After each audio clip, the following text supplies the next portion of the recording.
Nah, bismillahirrahmanirrahim. Assalamualaikum warahmatullahi wabarakatuh.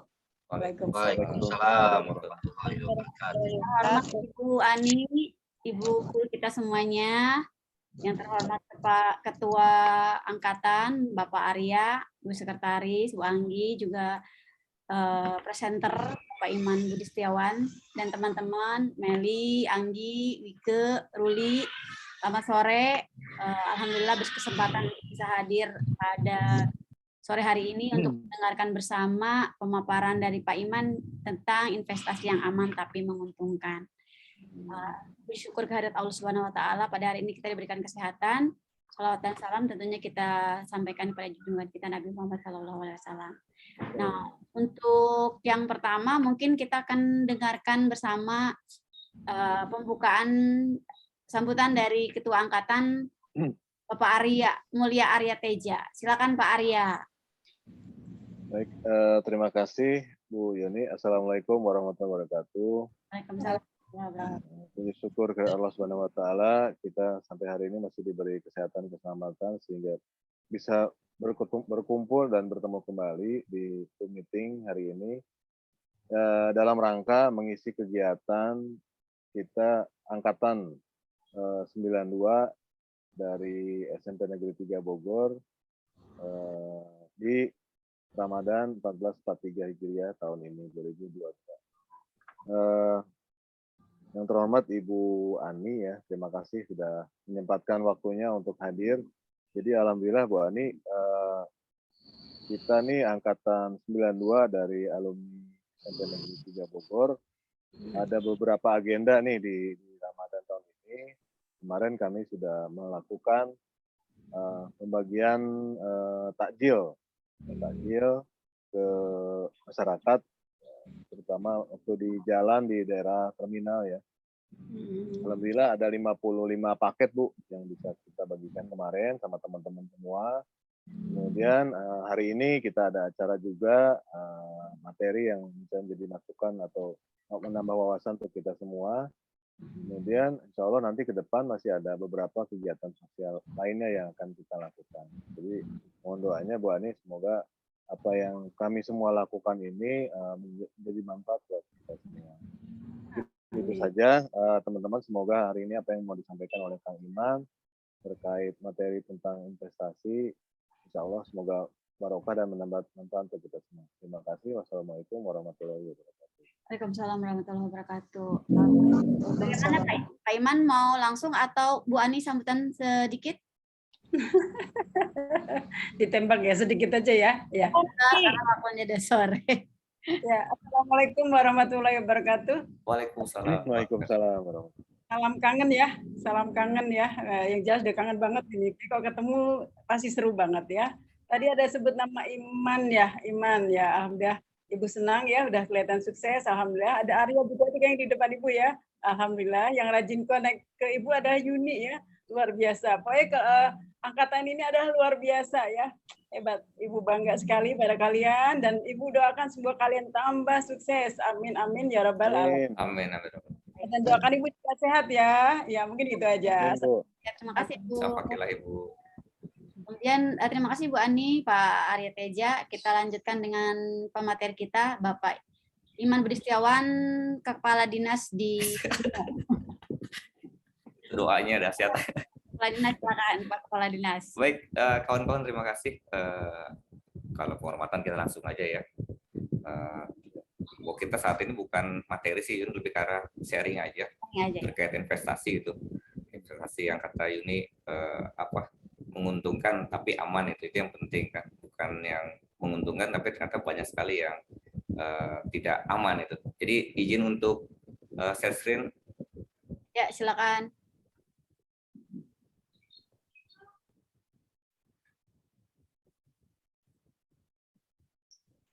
Oke, masuk ya. Masuk. Oke kawan-kawan, Ibu Ani yang kami hormati, jadi memang kemarin Yuni ngasih tantangan sih sebenarnya. Man, tolong dong di-share investasi aman tapi menguntungkan itu seperti apa gitu, karena saat ini banyak sekali penipuan dan lain-lain. Oke lah kalau gitu kita coba sharing di alumni SMP 3. memang utamanya 92, tapi yang dibuka sama Yuni juga kesempatan bagi kawan-kawan dari alumni angkatan lain maupun dari dari siswa juga, kalau memang berkenan silahkan ikut itu. Baik, kita mulai. Jadi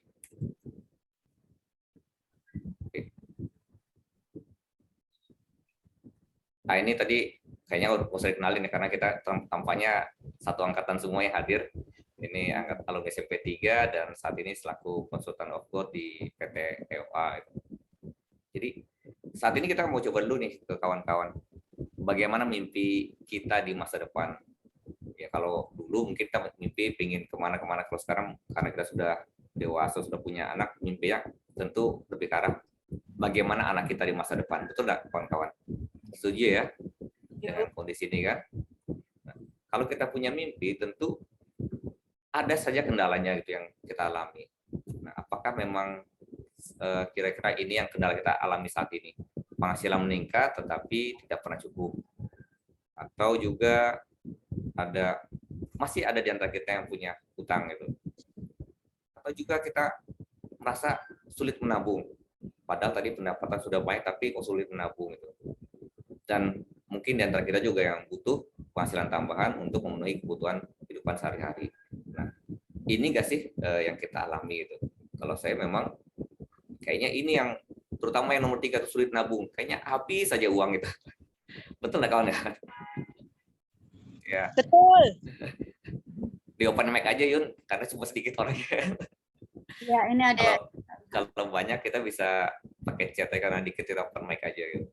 Nah, kalau memang ini, maka alasan yang paling terjadi adalah kita biasanya lebih besar pasak daripada tiang gitu.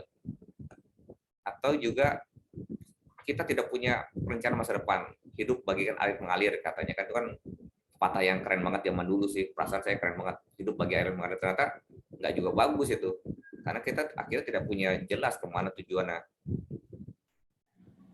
Juga ada kawan-kawan kita yang salah memilih instrumen tabungan, niatnya cari untung, ternyata untung. Belum paham potensi emas, hidup terlalu konsumtif dan boros. Dan ini yang sering juga jadi adalah keinginan yang tidak ada batasnya. Jadi lebih ke arah bukan kebutuhan, tetapi adalah keinginan yang kita tingkatkan itu. Dan juga mungkin bingung memilih bisnis yang tepat untuk kita kerjakan. Sebelum masuk ke materinya, kawan-kawan dan Ibu Ani, kalau dapat gaji, bonus dari perusahaan atau keuntungan bisnis, biasanya gimana dialokasikannya? Apa habis semua untuk kehidupan sehari-hari atau gimana nih? Boleh dong sharing dikit. Ditabung Bang. Ditabung ya. Nah ini udah bagus kalau udah pin tabung. Yuni gimana Yun? Habis Yun? Ya kalau ada sisa ditabung. Kalau ada sisa ditabung. Memang betul. Kalau ada sisa tabung itu memang mindset kita zaman dulu kan. Kalau kita dikasih uang dari misal dari Lebaran nih, ada paman kita datang, nih ya Man, dikasih uang dari paman untuk jajan, jangan lupa sisanya ditabung. Biasanya kalau sisa itu ada sisa apa enggak? Nah itu. Nggak ada sisa ya. Ada sisa. Jadi kalau kata Lee Ka-shing, kita bagi dulu pendapatan kita tuh. Pertama, minimal 10% kita tabung. Ini minimal. Yang kemudian 10% kita jiswakkan. Zakat, infak, sedekah, dan wakaf. Karena dari agama kita juga mengajarkan semakin kita banyak bersedekah, maka akan diganti oleh Allah berkali lipat. Yang berikutnya adalah minimal 10% itu untuk dana darurat. Jadi beda ya, tabungan untuk masa depan, dana darurat itu untuk yang terdesak-desak, yang kita nggak tahu pada mendesak itu. Dan 60% itu untuk kebutuhan pokok. Nah ini kita atur seperti apa. Dan ya tentu kita juga butuh dong gaya hidup dikit, nongkrong juga di kedai kopi itu kan sama Kang Arya itu dari alokasi 10%. Saya ingat waktu kecil, waktu SD itu zaman dulu kan yang namanya PNS kecil sekali ya gajinya Bu Yani ya. Kalau sekarang ada sertifikasi, kalau dulu nggak ada gitu. Iya, Iman ya ngelihat Ibu sampai sekarang seperti ini, alhamdulillah. Iya, jadi orang tua tuh ketika bapak gajian langsung sama si mama dibagi itu, masukin amplop ini amplop untuk bayar listrik, Ya. ini untuk amplop bayar sekolah segala macam. Ternyata udah dilakukan zaman itu seperti itu. Tapi begitu kita sekarang namanya punya tabungan, punya rekening, masuk satu rekening kayaknya uang kita banyak gitu. Kayaknya gitu. Wah, jajan, tahu-tahu pas mau bayar listrik, kemana uang tadi? Mau bayar anak sekolah, kemana? Akhirnya ujung-ujungnya minjam gitu kan. Nah, itu kejadian yang mungkin saat ini banyak sekali orang lakukan. Kalau dulu ya karena mepet seperti itu. Jadi kalau jajan, mau jajan tuh tanya dulu, tengok dulu, amplop jajan masih ada nggak? Kalau nggak ada ya tahan dulu selera gitu seperti itu. Jadi, nah ini kata Likasing, tidak peduli berapa banyak uang yang Anda dapatkan, selalu ingat untuk membaginya ke dalam 5 bagian secara proporsional. Jadi Likasing yang bilang orang terkaya Hongkong membagi seperti itu. Bisa nggak sih atau berapa batas yang mampu untuk melakukan ini? Berapapun banyaknya yang kita dapatkan. Ada cerita beberapa waktu yang lalu ada guru honorer cuma punya uang 200.000 pendapatan dia tiap bulan, tapi dia bisa bagi untuk persiapan nikah, untuk makan, untuk memberi orang tua, dan alhamdulillah nikah juga akhirnya guru honorer itu. Jadi tidak peduli berapa banyak uang kita, langsung bagi seperti ini. Kalau kita lihat tabungan tadi kan ada tabungan nih. Tabungan mana sih yang kenaikan nilai asetnya lebih tinggi dan menguntungkan? Tentu kita sandingkan dengan inflasi juga ya. Kalau menurut data Bank Indonesia, inflasi Indonesia itu sekitar 6-8% tiap tahunnya. Berarti kita harus cari yang di atas itu gitu. Apakah menabung uang di bank, menabung uang sendiri di rumah, atau menabung emas. Jadi ini yang kita mau sandingkan di sore hari ini. Kalau tabungan kita lihat dulu. Ini bunga bank itu 0,1 sampai 1% per bulan, kawan-kawan. 1% tuh kita bisa lihat kalau di atas 50 juta baru dapat, dan kalau kurang ya biasanya kemakan sama biaya admin dan lain-lain ya gitu. Bahkan ada hitungan, kami juga pernah ngitung, kalau uang kita di tabungan itu kurang dari 20 juta itu malah habis sama admin dan lain-lain. Jadi kalau 20 juta pas itu sekitar dapatlah sekitar Rp6.000 per tahunnya gitu. Sekitar situ gitu. Jadi ya itulah resiko kita kalau nabung di bank kan. Nah, kalau deposito gimana? Nah, ini deposito seandainya kita insya Allah ya punya uang 1 miliar di tahun 2007 yang lalu. Kemudian kita depositokan, dan ini masih pakai hitungan deposito yang lama nih, masih 10% per tahun dan bunga berbunga. Kalau sekarang bunga deposito paling sekitar 4-6%, nggak nyampe 10%. Ternyata di tahun 2012 itu kita bisa dapatkan 1,64 miliar. Ini untung nggak, Yun? Ya, untung. Untung ya? Untung Bu Ani ya? Nah, tapi kita coba bandingkan Bu dengan emas Bu. Tahun yang sama kita punya uang 1 miliar, kemudian kita belikan emas. Di tahun 2007 kita bisa dapat 5 kilo, karena emas itu tahun itu harganya sekitar 200.000. Sebenarnya harganya 174.000 di tahun 2007, dan kita bulatkan aja biar gampang. Dan tahun 2012 ketika kita menarik bank tadi, deposito kita tadi, kita jual nih emas ini, ternyata harganya 550.000 Bu.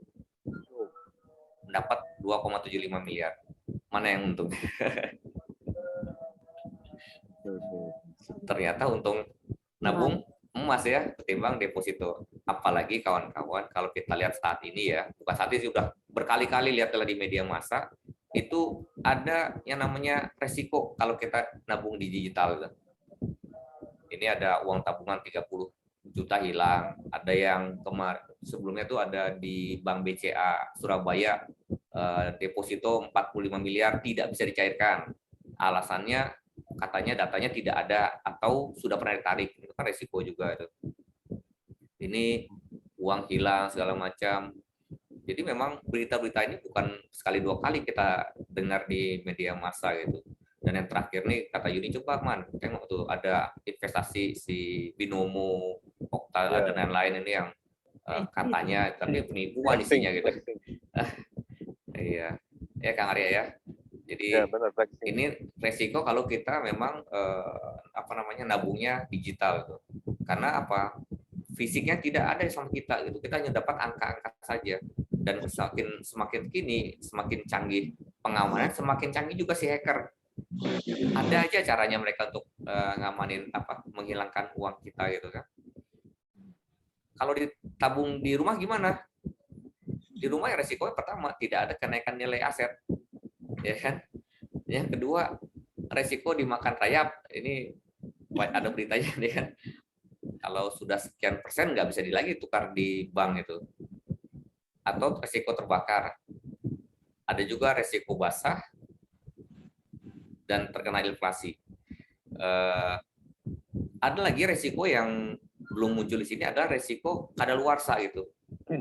Jadi kita punya uang yang keren nih, uang kertas 100.000 yang pakai plastik, ingat nggak tuh kawan-kawan tuh?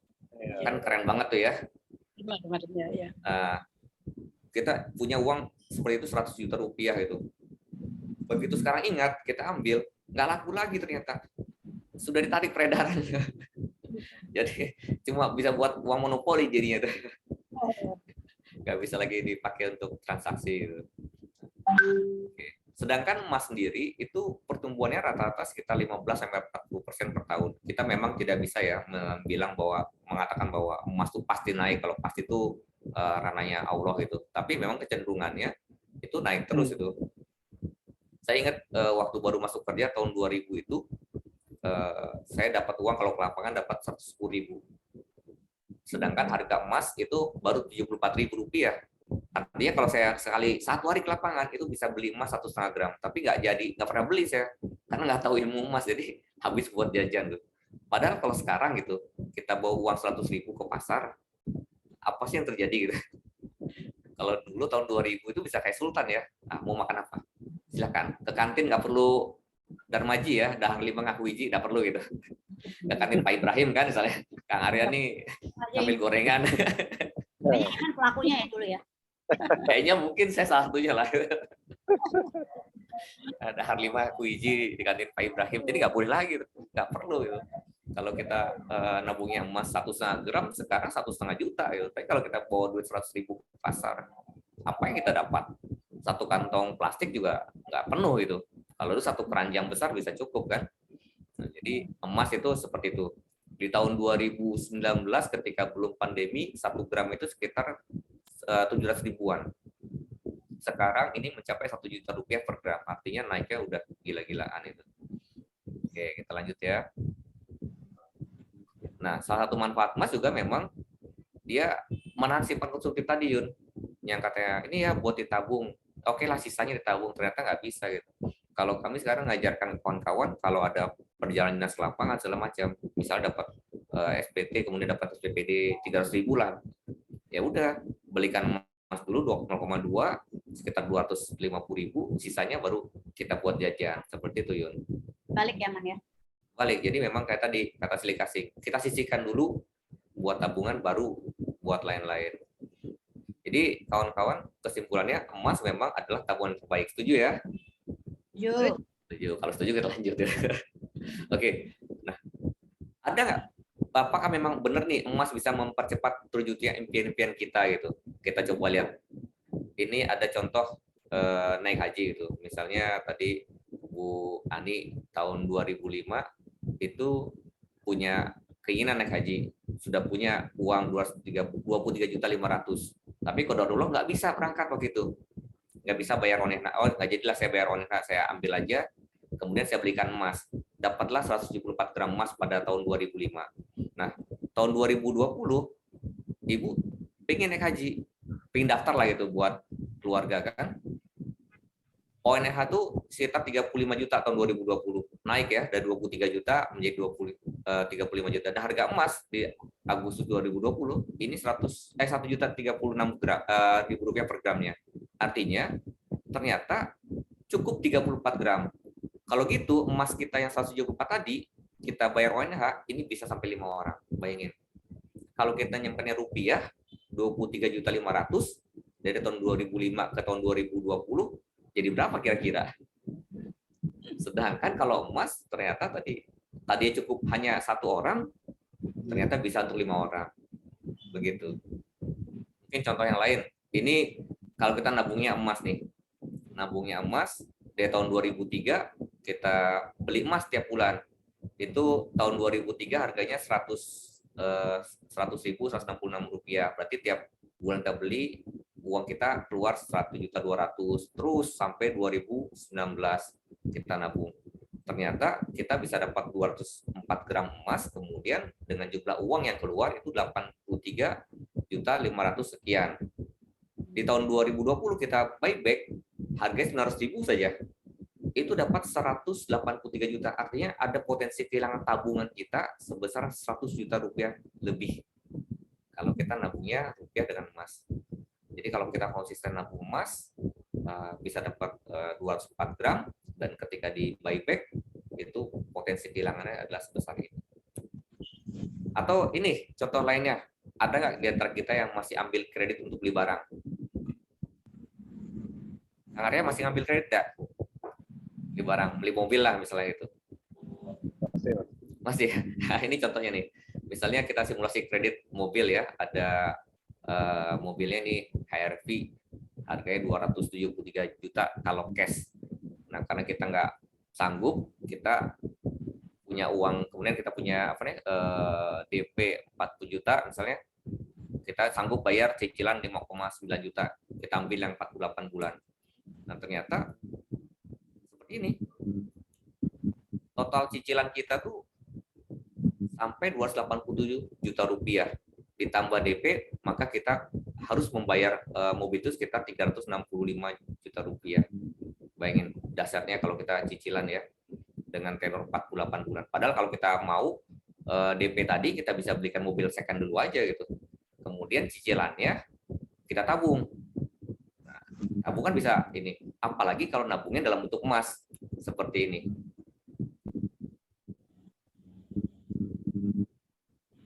Ini misalnya tahun 2007 tadi kan kita 4 tahun ya, 48 bulan. 2017 kita mulai nabung dengan cicilan yang sama 5,9 juta tadi, dengan harga emas saat itu 550.000, berarti kita dapat per bulan tuh 10,87.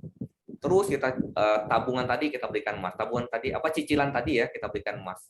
Terus kita cicilan akhirnya pada tahun 2021 kita mau coba jual, emas yang kita kumpulkan tadi dengan harga buyback itu dapat 400 juta. Bayangin tuh. Dahsyat. Tadi kita nyicil mobil, nah kalau 400 juta bukan HRV lagi kita bisa beli. Yang CRV bisa kita beli kan itu. Seperti itu. Oke, jadi simpanlah emas untuk mempercepat pencapaian dan terwujudnya impian kita itu. Ini kata Mr. Goldfather. Oke. Kita langsung lanjut ya, kawan-kawan. Pertanyaan adalah kenapa harus emas sih itu?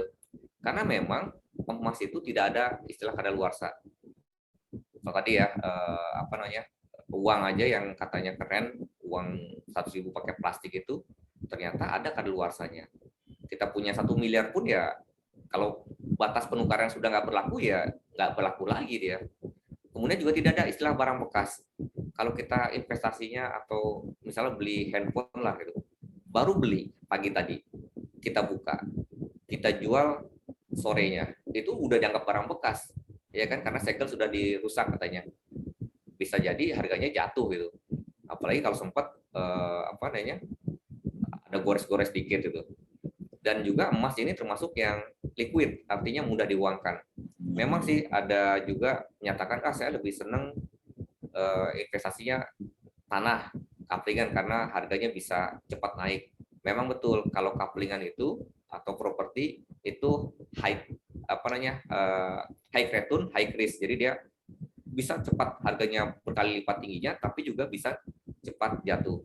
Kenapa? Karena ketika kita mau jual tanah, contoh ada kita punya tanah, harga pasarannya 100 juta, tapi kita pasang pelang, dijual, itu nawarnya nggak mudah gitu.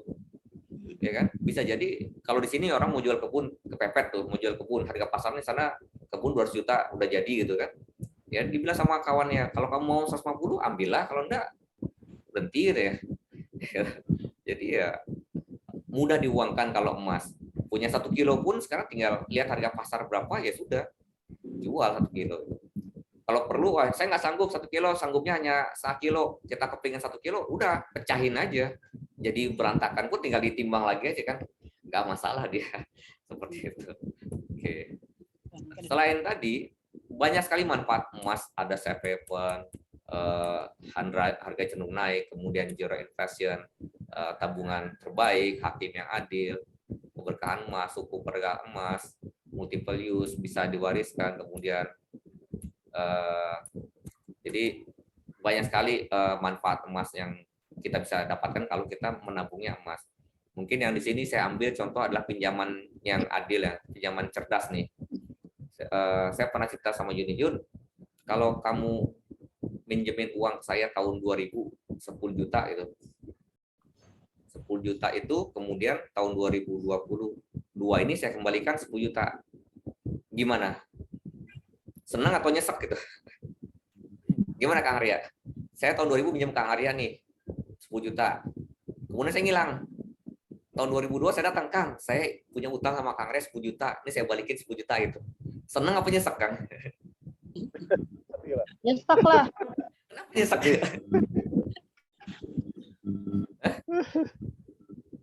Nilainya Nilainya segitu. Nilai segitu. Banyak. Betul.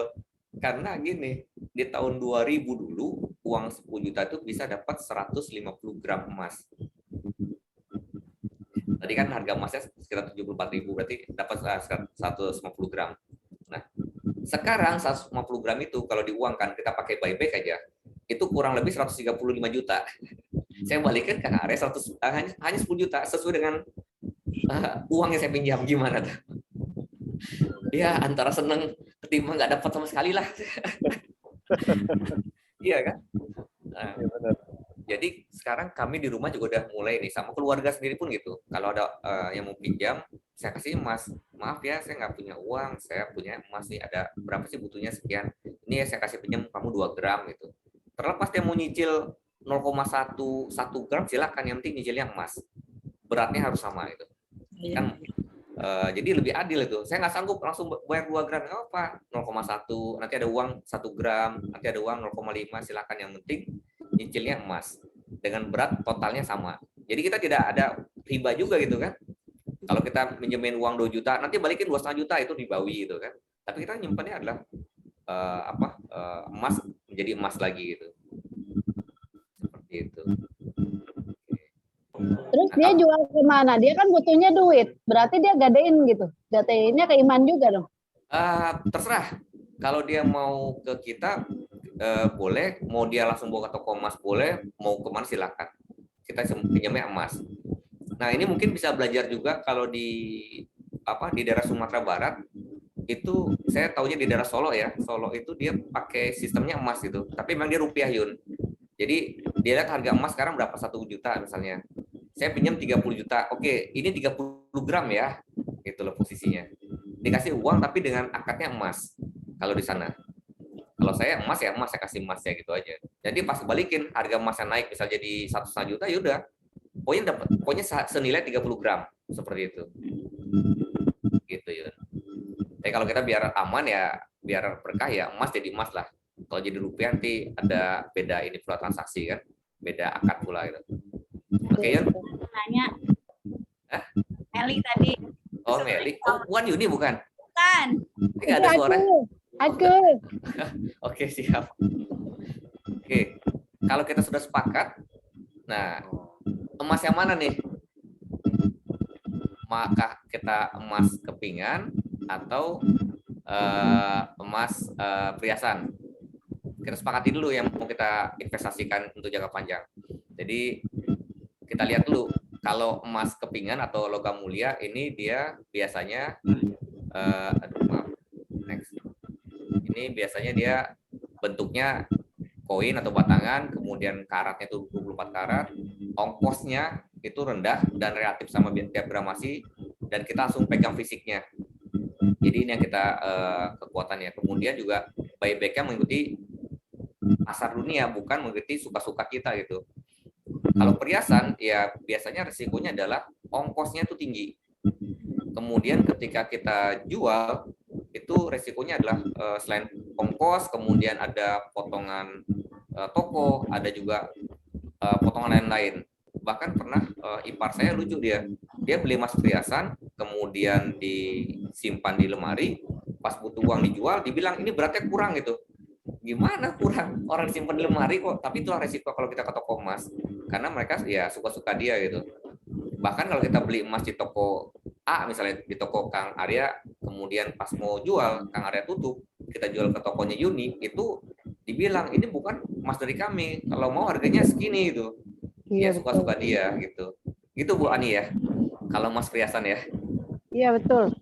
Kalau emas digital ini banyak juga sekarang ya perbankan dan lain-lain yang nabungnya emas digital. Resikonya adalah tidak kita pegang emasnya. Kayak tadi resiko digital tadi. Kemudian pada saat kita mau cetak, misalnya sudah punya cukup 2 gram, kita mau cetak, itu butuh waktu.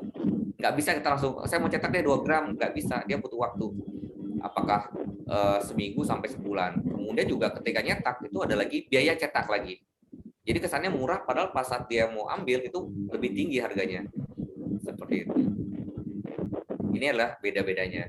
Jadi saya sendiri kalau tanya sama kawan-kawan mau nabung apa, dia mau beli emas, saya tanya dulu, kamu niatnya beli emas buat ditabung atau untuk dipakai? Kalau dipakai ya silakan beli perhiasan aja. Tapi kalau untuk ditabung jangka depan, ayo kita belinya emas yang kepingan. Gitu. Jadi dengan kondisi tadi, pilih mana nih?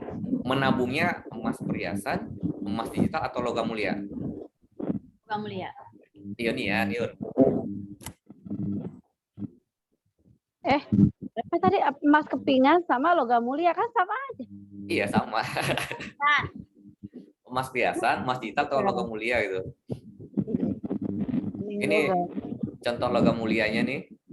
Jadi insya Allah Bu Ani nanti ada door prize katanya dari Yuni, ini 3 keping kita bagikan di akhir acara.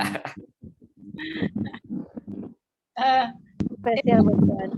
Boleh nggak Ibu bicara? Silakan Bu. Itu sebelum Ibu dapat pengalaman dari Iman ya hari ini ya. Ya. Itu Mas. suaranya kurang jelas Ibu, maaf.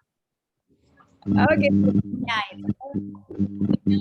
Terbatasan dulu kalah hingga kini gitu ya. Ibu ya bermain emas. Ya. Dapat waktunya dengan perhiasan, butuh jual gitu ya. Sehingga tetap alhamdulillah rumah, haji, itu dari situ. Ya. Hanya sekarang ilmunya logam ya. Ya. Keren-keren ya. Jadi Yun ternyata Bu Ani ini praktisi Yun. Ah, hebat. Kita baru dalam dasar tataran teori. Kalau kita Bu Ani udah duluan nih. Iya. Kita numpuk Bu Ani nih. Waktu itu ya. Iya. Tinggal ini Bu, ada sebenarnya satu lagi saudaranya emas Bu. Saudaranya emas itu Ranto Gadai itu. Jadi kalau kita punya emas, Kang Arya udah punya ini 150 gram nih Kang Arya. Ketika butuh uang jangan dijual Kang, digadaikan saja gitu. Digadai, cari yang syariah dan itu lebih menguntungkan. Jadi ketika harga emasnya naik, yang kita cicil adalah harga ketika kita gadai. Seperti itu Kang Arya. Itu halal ya katanya, ya itulah ada perbedaan katanya nggak boleh. Insya Allah boleh. Nabi Muhammad aja ada menggadaikan baju jirahnya kan. Jadi tergantung akadnya seperti apa. Yang pasti akadnya cari yang syariah. Nah kalau kita di EOA itu ada, kita punya koperasi juga namanya EOA Club. Jadi begitu jadi member itu otomatis jadi koperasi dan itu kita bisa gadai di sana. Seperti itu. Jadi carilah gadai yang syariah ya. Jangan gadai yang katanya syariah, yang katanya doang gitu. Oke, kita lanjut ya. Oke. Oke. Nah, kenapa sih banyak orang yang belum beli emas itu? Ternyata kendalanya rata-rata seperti ini. Pertama, tidak tahu manfaat emas karena tidak pernah diajarkan di sekolah. Bu Ani katanya tadi dari dulu dia punya gaji segala macam beli emas. Tapi kenapa dulu nggak ngasih tahu kami, Bu? Tabunglah emas. Itu berarti Ibu ada salah. Terus saat itu ya, Oh belum Bu ya? Oh iya. Jadi itu belum ya? udah gitu. Ya rumah hanya 2 meter. Iya, jadi memang dari kita TK sampai perguruan tinggi ilmu emas itu nggak pernah diajarkan itu. Kita malah digiring untuk menabung di bank. Bahkan ada dulu ada zaman SD ada apa ya lagunya ya menabung di bank segala macam gitu. Justru kita diarahkan sana. Padahal kalau di sini nenek kakek orang-orang sini orang Melayu itu lebih hebat lagi. Dia memang tabungannya itu emas itu. Bahkan ada cerita kawan kami dari Kerinci itu kalau ada orang tua meninggal itu yang dicari waris itu rumah. mereka ngejar rumah, bukan kebun, bukan mobil, bukan apa, rumah. Mesti rumahnya tuh rumah papan. Saya tanya kenapa gitu? Karena biasanya orang-orang tua tuh punya tabungan emas. Jadi begitu dapat waris rumah, mulai tuh dicari tuh dalam rumah tuh digali segala macam. Dapatlah misalnya kalengan emas lebih tinggi nilainya ketimbang kebun segala macam seperti itu.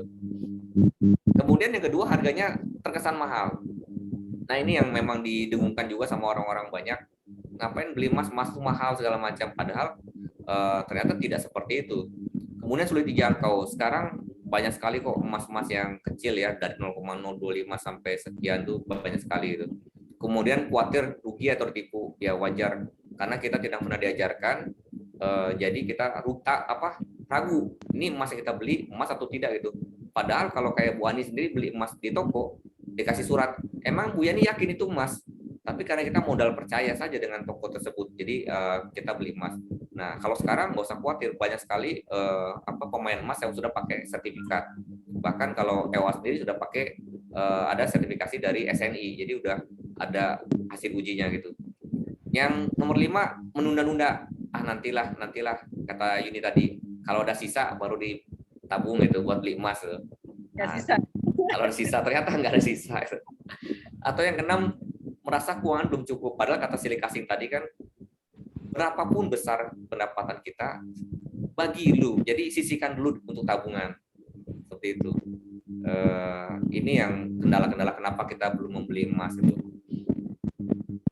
Padahal tadi di pasaran sudah banyak sekali emas yang mulai dari kecil, dari 0,025 sampai ke 10 gram nih banyak sekali pemainnya. Ini saya makainya EOA Gold,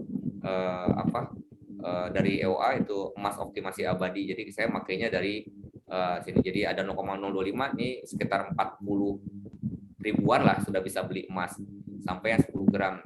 10 gram sekitar 9 jutaan. Kenapa EOA Gold mainnya di kepingan kecil? Masih 10 gram ya karena kalau kita punya 100 gram, kemudian ternyata kita hanya butuh uang 5 juta, terpaksa kita buyback-kan 100 gram itu rugi itu. Jadi kalau kita butuhnya 5 juta, ya udah, yang 10 gram aja atau 5 gram aja kita jual. Gitu. Nggak perlu kita 100 gram kita buyback, kemudian beli lagi dengan harga hari itu rugi sekali gitu.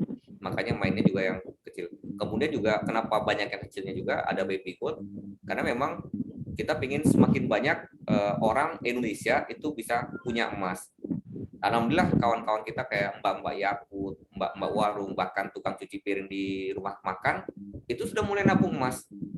Ponakan-ponakan juga sekarang sudah mulai nabung emas. Dia nggak nabungnya recehan lagi.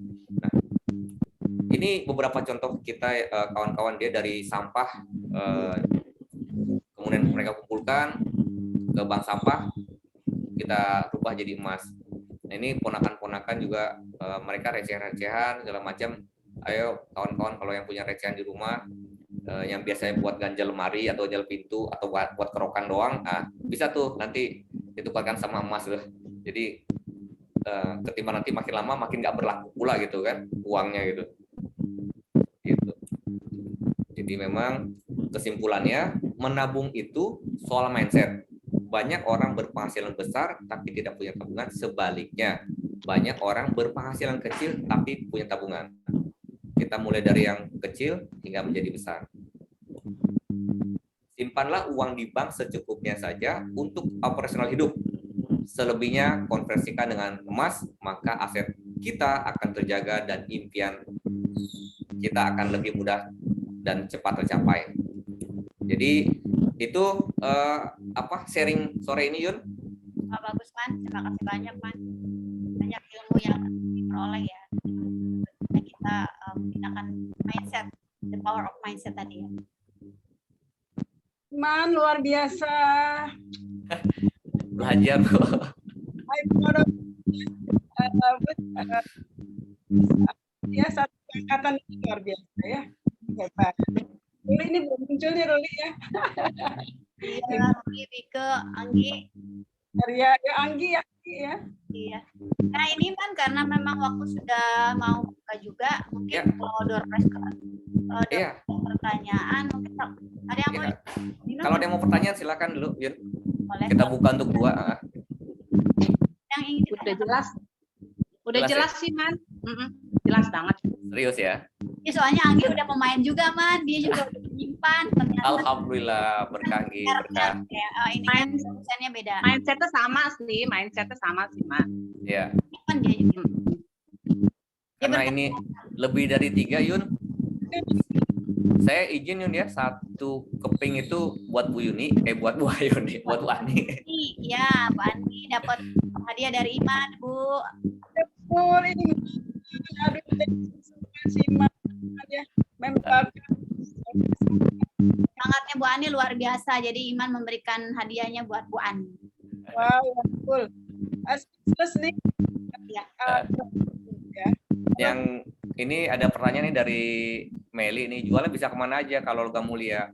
Kalau emas kayak gini ya, kayak EOA ini, ya bisa kemana aja Mel, karena isinya kan emas, apalagi sudah sertifikat SNI ya, sudah sertifikat standar nasional Indonesia.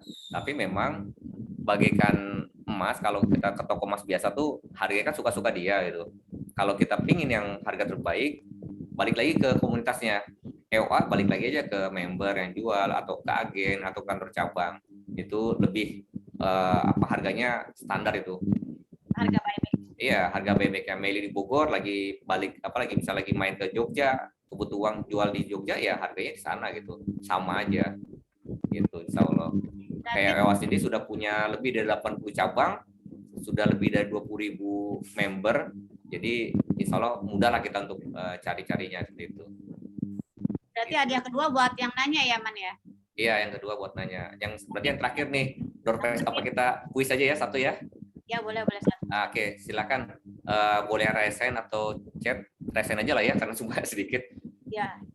Oke, saya ini main emas sekarang di EOA. Apa sih kepanjangan EOA itu?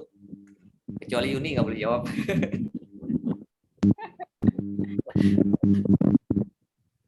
Ayo Wike, Meli jangan ya, Meli kan udah dapat.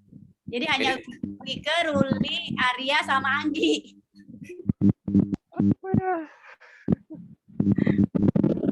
Oke, saya ganti deh. EOA tuh emas optimasi abadi ya. Jadi ada pemain yang lain, kita di EOA itu. Pertanyaan kedua deh. Berapa gram kepingan terkecil dan terbesar di EOA? 0,025 terbesar 10 gram. Ruli dong dapat lah. Ruli. Kang Aryan udah mau jawab tapi nggak jawab. Oke, jadi 3 orang ya, Yun ya. Bu Ani, kemudian Meli, dan terakhir Kang Ruli. Nanti emasnya ambil di Yuni aja ya. Ini yang share ya. Oke, siap.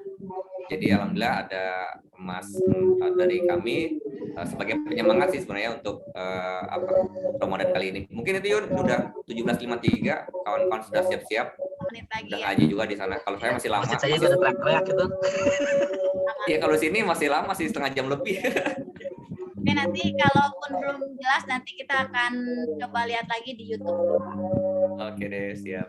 Terima kasih banyak loh. Terima kasih banyak Iman, terima kasih banyak Ibu Ani, Pak Arya, dan teman-teman semuanya. Semoga ilmunya bermanfaat dan bisa kita aplikasikan di kehidupan sehari-hari. Selamat berbuka puasa, mohon maaf lahir dan batin. Assalamualaikum warahmatullahi wabarakatuh. Terima kasih banyak Iman. Kasih, Mak. Iya, Ya Bu. ini semuanya hebat, luar biasa. I'm proud of you. Ya, minggu depan ada lagi Bu, nanti tetap stay tune di Itu pasti hadir. siap. Terima kasih banyak. Keluarga, jaga keluarga baik-baik. Luar biasa. Ya. Terima kasih banyak Ibu. Assalamualaikum warahmatullahi wabarakatuh. Rul. Waalaikumsalam warahmatullahi wabarakatuh. Itu Ruli begitu dapat langsung muncul Rul. Ya, Rul itu kayaknya harus dipanggil. Jangan kan? Say goodbye dulu. Iya, dari tadi kamu muncul begitu dapat langsung muncul ya. Soalnya. Ya. Oke, siap. Makasih ya. Oke, makasih banyak. Assalamualaikum warahmatullahi wabarakatuh. Sampai Waalaikumsalam warahmatullahi wabarakatuh. Ya.